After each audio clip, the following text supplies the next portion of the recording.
Hey, Sharon Horne-Ellstrom here. Life is good. Life is good backwards. Life is good forwards. I can see it forwards. You can see it backwards. Someday, I will have someone show me on my cell phone how to reverse my screen or so my backgrounds appear facing the right direction. Somebody's given me feedback on that.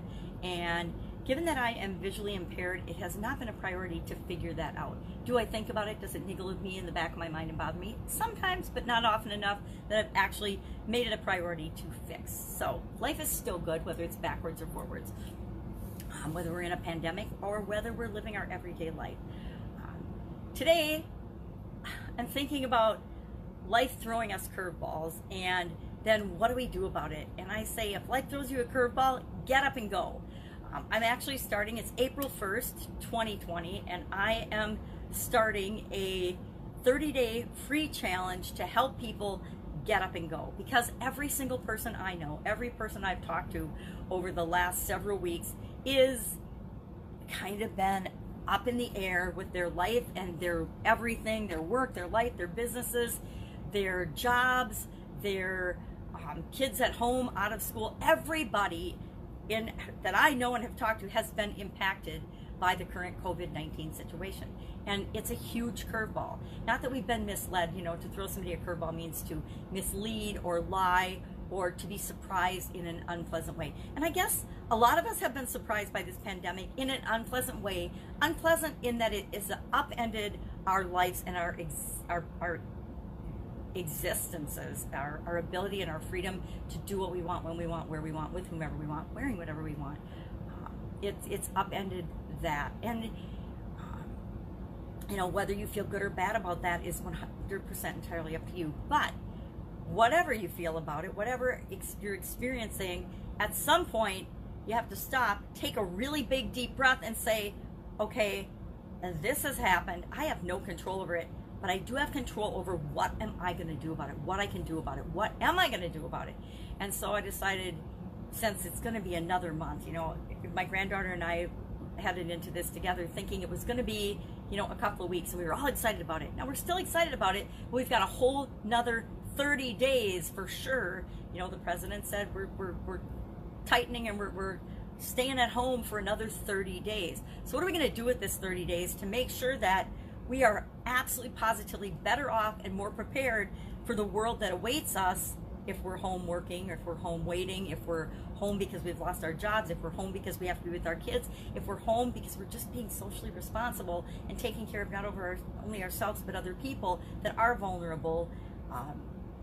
If we have a stay at home or safer at home or whatever we have in the different states, as we're doing that, there are things that we can be doing to ensure that from April 1st to April 30th, we make a massive personal shift and pivot, a massive personal change that will set us up for incredible success as the world starts to open up again. Now, the world isn't going to go back to what it was before. Sorry, bearer of bad news here, but it's not going to. Our world is now and forever changed, and we and our businesses and everything else needs to change and be ready and prepared to go forward with what the new world's going to be like. What's that going to be like? I don't know. I don't have a crystal ball. I wish I did, but I don't. But I do know that there are things that each and every one of us can be doing to be prepared, to be ready, to be of great value and of great service as we come out of this. And the more valuable you are, the more of service you are, the better you are going into it, the more you'll be rewarded as we come out of this. So even if you've lost your job and you're at home and you're freaking out because you don't know how you're going to make the bills, the mortgage, the groceries, or anything, this is something that you can do to focus on what you can do, not on what you can't. So Get Up and Go starts today. I might record it right after this. I haven't decided what time of day I'm going to do it yet. I actually set up a Facebook page called Get Up and Go and a Facebook group called Get Up and Go, where we'll, of course, me and my challenges, I do an action item, a daily action item every day. So in the group, we'll do the daily action item. And I will probably, I didn't plan it out, if it's going to map out and have like a scavenger hunt. Sometime during the 30 days, we will do a scavenger hunt. I don't know how many days it's going to be. If you have any ideas, hit me up. Should it be 7? Should it be 10? Should it be all 30? And don't say it'll be all 30 because I can't do a clue today. I could. There's no such thing as can't. But I am not prepared to set up a 30-day scavenger hunt, have all the clues and everything prepared today, because a scavenger hunt is kind of something you can't just wing it. You have to have a plan, it mapped out ahead of time, kind of like a treasure hunt. You have to have the map and where you're going to bury the treasure, and then you have to create all the clues to get people to that. So scavenger hunts the same way. They're super duper fun. I love them. Doing one on the live challenge workshop right now, which ends today, by the way. Today is day 10 of the live challenge workshop. And the scavenger hunt, we'll see who wins that prize. I'm pretty excited. That's a pretty cool prize. $25,000 value prize with that scavenger hunt.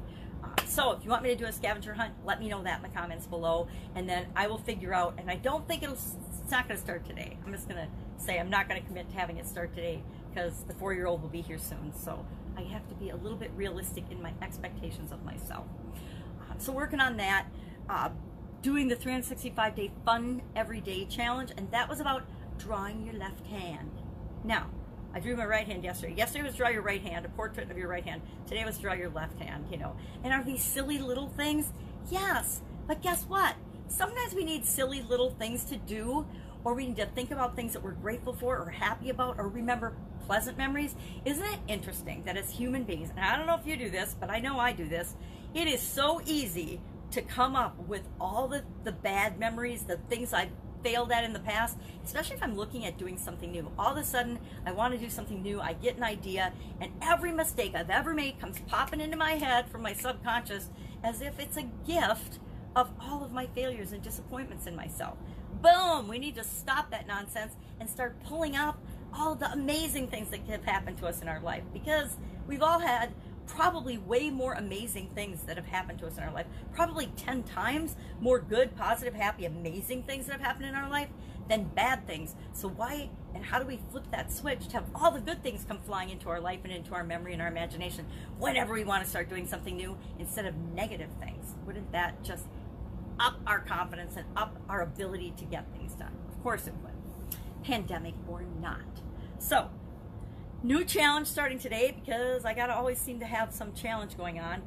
Working with 2 new team members for my group coaching program. Super excited to have them on board. There's gonna be, I'm gonna let you in a little secret about Pajama Grandma. I've been wanting to kill her off for a couple of years now, so probably in the very near future she will meet her demise, meaning the PGs, the robes, the pajamas, everything will go away. Why? And I'll talk about why and how in a later episode, but for right now, be forewarned, Pajama Grandma is going to die. She's going to die. We will miss her. She will be sorely missed. But she's going to die, and that opens up a whole bunch of cans of worms, since my podcast is called Pajama Grandma Podcast. So we'll probably just get rid of that and replace the name with something different. Would love to know any names that you think would be good or appropriate. Again, it's kind of a weird podcast because I do the fun challenge every day. I do the Supersize Your Business, which is now kind of Save Your Business. It's both supersize if you're still working and save your business if you're not. It's kind of going both directions. But guess what? It's the same process, whether your business is shut down or whether your business is kicking butt and taking names right now because you're so busy you're beside yourself. The things that you need to do to be successful and to improve your business are the same. They're the same. They're the same whether you're just starting out. They're the same whether you've been in business for decades or whatever. The foundational things are the same. The specific things that you might be doing or focusing on are different and change as your business grows or what stage your business is in. But the foundations are the same for everything. And the process that you use is the same over and over and over again for success in your industry. Anyway, that's it. That's all I've got today. Go out, make it an absolutely amazing day. If I can help you in any way, hit me up in the comments below. Just ask, or direct message me, Sharon Horne-Ellstrom. That's Horne with a hyphen, capital ELLSTROM. You can just kind of Google me, right? I told somebody to Google me the other day. They asked me, I don't know if anybody else noticed this, but ever since this pandemic started, all of the people that are looking for company are showing up on platforms that I think it's inappropriate to. And I'm just going to say that right out. I think it's inappropriate that people are hitting women up, and it's been going on forever. It just seems like it's increased on platforms like LinkedIn. People LinkedIn is for business people and professionals. It is not a dating service. Sign up for one of the dating services. Pay your money and go look for dates. Not on LinkedIn. Facebook, I just have been deleting people for so long for that. It's not even funny. But come on, if the platform is a business platform, do not hit people up. It's about building business relationships, not personal relationships, if you know what I mean. So maybe that's just my little pet peeve and irritation today. Go out, have an amazing day, and I will, of course, be with you tomorrow. Bye.